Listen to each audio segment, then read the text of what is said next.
But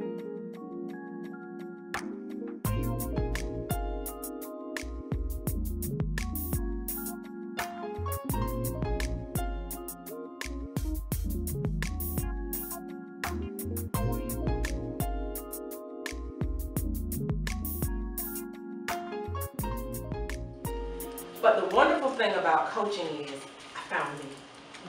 I discovered my purpose, which was not tied up in what I do, because that changed. I changed jobs, federal employee, state employee, nonprofit employee. I changed jobs, so that job couldn't be my purpose, because when I changed job, I mean I ain't got one. Or my purpose was wrapped up in somebody deciding to hire me or not. I couldn't live that way. Those were my missions. But I knew my purpose was greater than that. So when I came into the coaching, I've already said coaching versus therapy. There's life coaching, and in life coaching, there's marriage, couples coaching. You have so many areas where people like to do things with their lives beyond their own ability.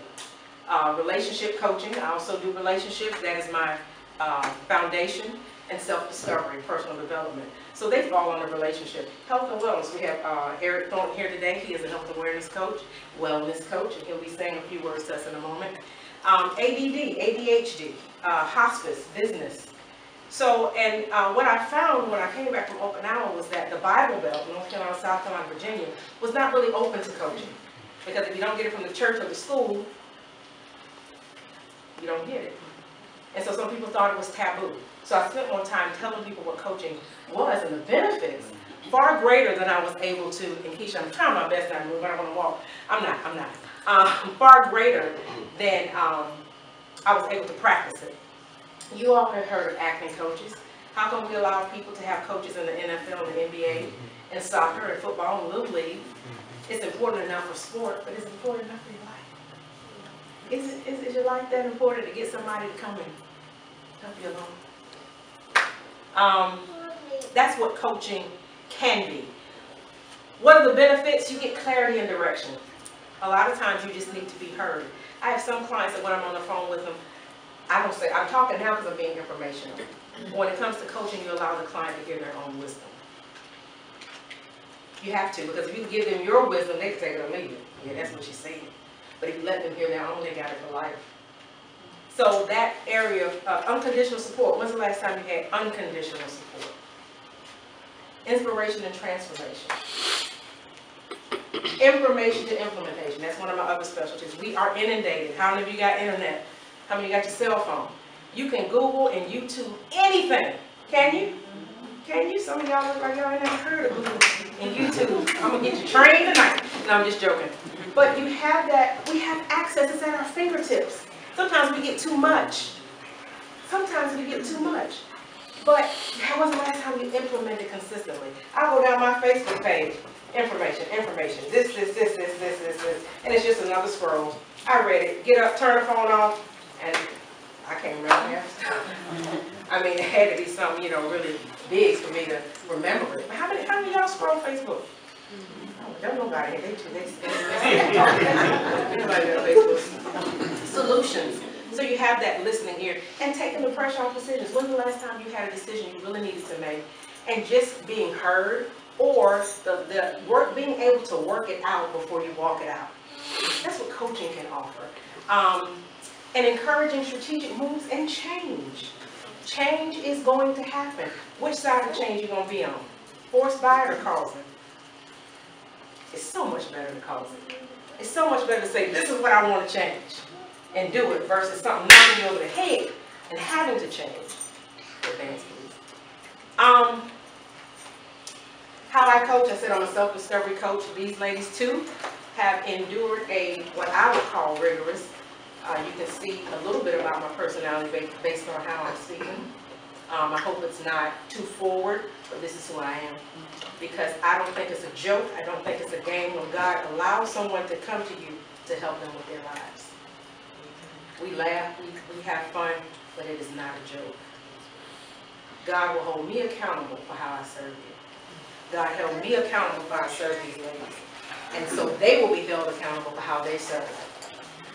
I told my dad years and years ago that I wanted to start a place called Crack House. And he was like, what? Not a drug. Come on, I couldn't tell the bishop a drug. But there were points in my life where I feel like I fell between the cracks. And people fall between the cracks all the time. The crack between humanity and divinity. We're human beings made in the image of God. But how do we not fall in the cracks and the gaps? And when we do, what's there? How do we go between reach and relationship? You want a relationship with somebody, but you don't quite know how to do it. Or you want a relationship with a new job or a career or function. How do you go from reach to relationship? How do you go from dreams to manifestation? This is a dream of mine. I have graduated 11 people from my coach certification and 7 from my coach training program, but this is the first public graduation. So yay! And the reason why I went public is because I felt like people needed to see what coaches look like, and they're not all just white men anymore. And we do a banged up job because, and the whole thing of it is, I'm so glad I was brought up in a diverse environment with military. White friends, black friends, Hispanic, men, women, and that allows me, I believe in my relationship with my brother too, allows me to cater to men better for some reason. Because I tell you what, men never have to ask for permission. I can talk to a gentleman about being coached, and he said, oh yeah, I'll do it, or no. I talk to a woman, I got to pray about it and ask my husband. And that's how your household works, that works for you. Let in my house only lives in Jada's room. And that's not because I'm big and bad, because that's a big dude. That's because we operate on the foundation of love, friendship, partnership, and purpose. This what you see here, this dude designs a lot of this stuff. And he is amazing. But I do content for him. It's purpose. It's all about purpose. So between transitions and decisions, we transition every time we move. Every time I moved as a kid, I had to show up as a new kid on the block. We moved 13 times when we were kids. Sometimes it was different schools, sometimes it was just, sometimes it wasn't. And you show up as a new kid in class every time. Or when I change job, you show up as a new chick on the block. And y'all know that's a problem. How do you get through that? I didn't have that. Everything here I experienced and didn't have a soul, I felt like. Some of it because I was being pompous and arrogant, thinking that I could not trust anyone, thinking I was better than the advice or the listening ear of a person, until I took a chance. I had to really get myself together. One thing that we do, as someone may say, well, why would Diane or Robin go through a certification? Some people say, I have friends. My friends coach me. Well, that's wonderful for you, baby. But my friends don't roll like that. I'm just going to let you know. I got some great friends. I think when it comes to relationships, I have hit the jackpot. But a lot of times my friends can't coach me because if I'm going through, it's like, this is how my friends are. If I do something and go to jail, I can't call them for bail because they're in there with me.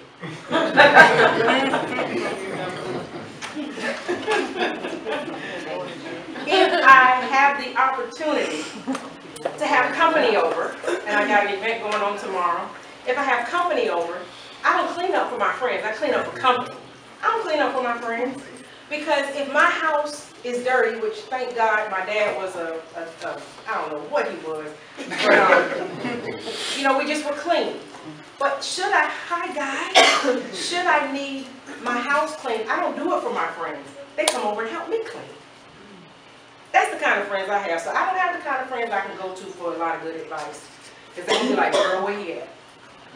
Especially I got a lot of male friends. You understand what I'm saying? So I don't have those type of friends. My relationship with my husband cannot handle the weight of everything I have. This beautiful man here, well, beautiful, you want to be handsome or beautiful? Where do you come from? You know what?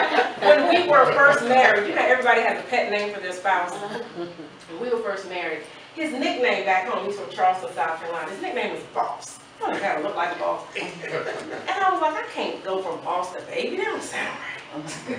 And then in the military, he was Mac. That's how I got TracyMac. Even though I wasn't in the military, I was TracyMac. And I said, what can I call him? So one day I was just looking at him, Lester probably. And I said, that's my So I called her my Oh, hey, you blushing. So anyway, but you can see different aspects. I'm gonna leave that on. But you may say, why would they have friends, they have a pastor, they have ministers, they have parents, whatever. All people don't have it like that. And if you do, God bless you, heaven smile upon you. Everybody doesn't have it like that. So some people turn to a professional. Not only that, a professional can be with you non-judgmental. What goes on in the session stays in the session. I don't have a confidentiality policy. But I don't have a reason to tell your business, but I tell anybody, please tell people about mine. If you were to go get your car fixed, and your cousin Willie could fix cars, you could depend on a shade tree mechanic. Have anybody ever got a cousin or uncle or friend? Have they done a good job? Okay. And have you had the ones that your car was over there, they took all the parts off? you couldn't ride. You couldn't, it's probably sold them. That's our relatives, nobody else in here knows. But there's something, and I used to work for a store that did tires and automation, and I worked in the finance office. And there's something called ASE certified that you see mechanics have on their sleeve to let you know they have done something to prove they know how to fix your car. Not only that, Willie and them ain't got no computer. You can see them out there now with their laptop jacked up to your car trying to work it out if you want to. But your car, now you take it and it's diagnostically examined by a computer, right? So sometimes you may not have somebody with that, but can he get the job done? Yes. Can your friends get the job done? Yes. But if you buy a brand new Infiniti Q56, you are not going to let Willie work on it all. That is not, coaching is not a regulated field. That's why you got jackleg people out here messing people up. That's why we got some people attaching coach to their name, and they give people 3 points in a poem. That's why you have some pastors and their wives, which God bless their heart, who are becoming coaches, and they're charging people for what I know my parents used to do for free. Just helping people.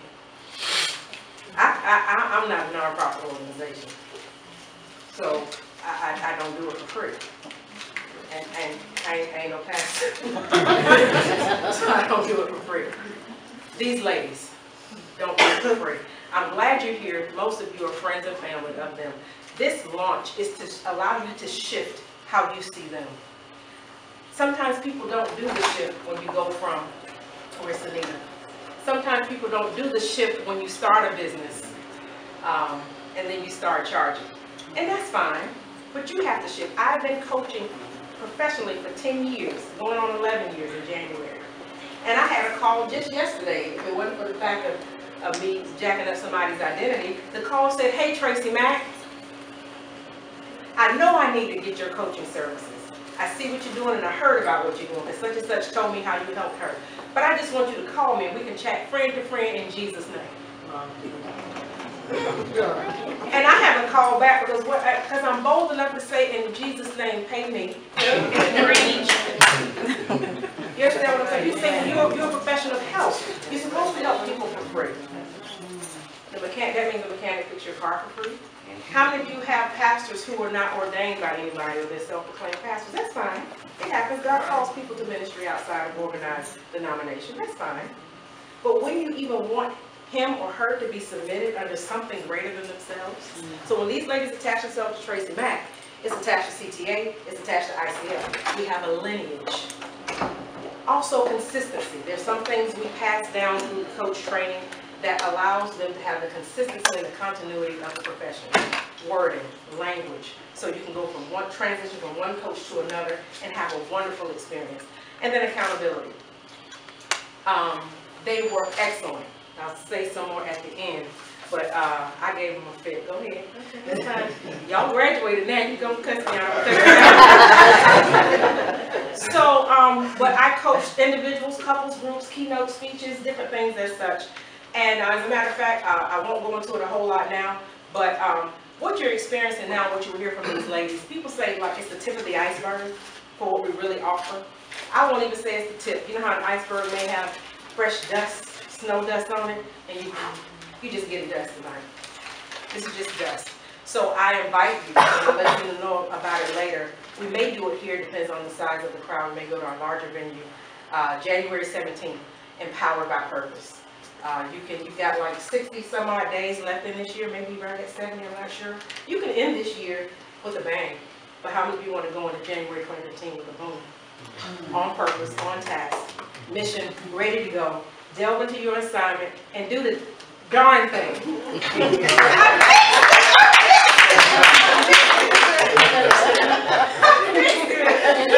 I need a big applause today.